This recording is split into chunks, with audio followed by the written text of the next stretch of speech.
It is the stuff of nightmares, quite frankly, but for American citizen Savoy Wright, it was a reality. Detained for no apparent reason, Wright said that he was kidnapped, held for ransom, and confined to a tiny Venezuelan prison cell for nearly 2 months. And while his family fought for his release, he worried for his safety, sharing his cell with up to 4 others.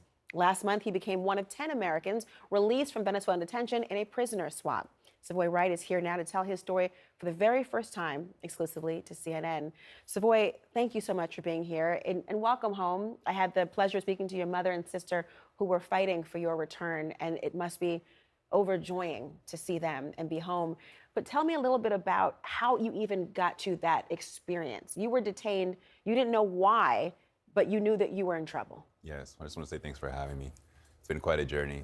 So how did I get to the experience? Essentially, first started with kidnapping, right? So it was kind of an interesting situation where I was led to a certain area, and it was either you want to go jail or you want to go home, type of thing.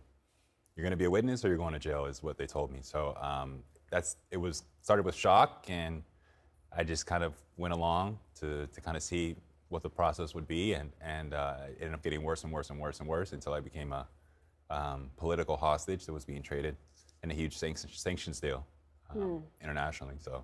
I mean, once they realized you were American, that changed a lot, didn't it? They said you're a premium, yeah. What did that mean to you? It can mean very severe danger, but it can also mean dollar signs, right, or opportunity for leverage in trading.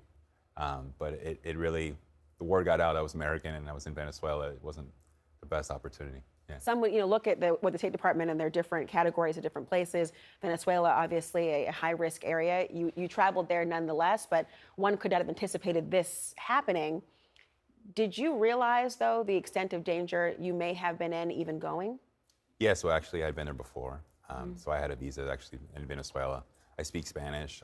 I've been to pretty much all Latin countries in Latin America except for Bolivia, Suriname, Guyana, and Guyana Francesa. So I'm very familiar with the culture, with the terrain in Venezuela, the people. I was looking at business opportunities. So for me, it felt like, yeah, there's risk. There's risk everywhere. There's risk in the United States too, but I didn't realize the extent of the risk I was as an American citizen abroad. I mean, visa or not, you ended up in a prison. Correct. And what happened to you there could have cost your life. There were moments you thought you would, in fact, not get out. Yes. What was your experience like inside of a Venezuelan prison? Yeah, well, I was actually moved around to 4 different places. Really? So I had 4 different experiences. In each of those, it was the absolute worst. And then I saw a pattern, it would eventually get better.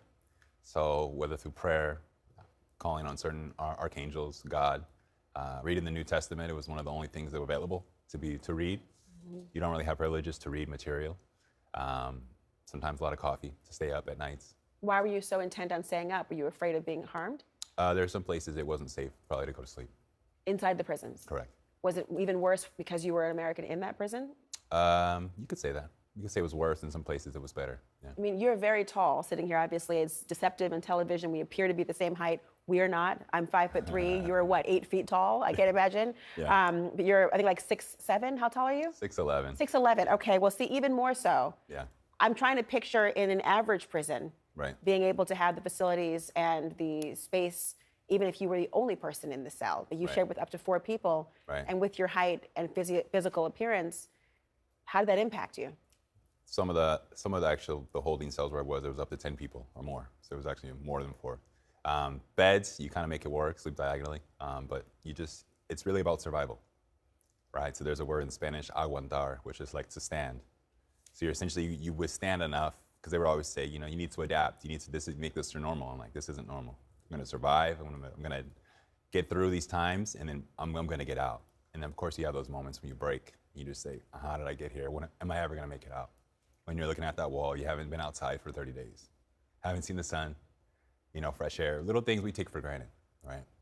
You certainly, those who held you at different points seem to exploit financially the dire straits that you found yourself in. Yes. At some point, were you aware that the State Department was going to try to help, that you had been designated as wrongfully held?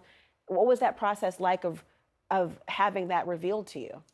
It was never revealed to me. Really? I didn't even know I was a hostage until the end. So it was money grab, kidnapping. I was being detained, investigated to make sure that I wasn't a spy. There's a concern for espionage that's big in Venezuela, especially for foreigners, from the United States. Once I was cleared as not being a spy, I was still declared as a spy, and then I was moved to a political prison. And at that point, some of the Americans were actually able to let me know, hey, we're going to let you know what's going on. By the way, we're being held hostage in a huge sanctions deal as leverage. And my heart dropped, and it was just the worst nightmare. All over again. Some of them have been there up to 2 years. Really? Yeah. And you finally found yourself able to get on that plane, to be able to return. You are still grappling with a lot of the trauma of the time you were there. I can imagine the psychological effects and the emotional turmoil that you Yes. must grapple with. Yeah. But what is your statement you want to make? What do you want people to know about what has happened to you to stop it from happening to them? Well, one, in the most difficult times, I was never alone. My spiritual family was there, my spiritual support. You want to call it God, the universe, the angels. When I really needed it, I called on them and they were there. So if people know you're never alone, right? Number two, prevention. This is an issue that's happening all over the world.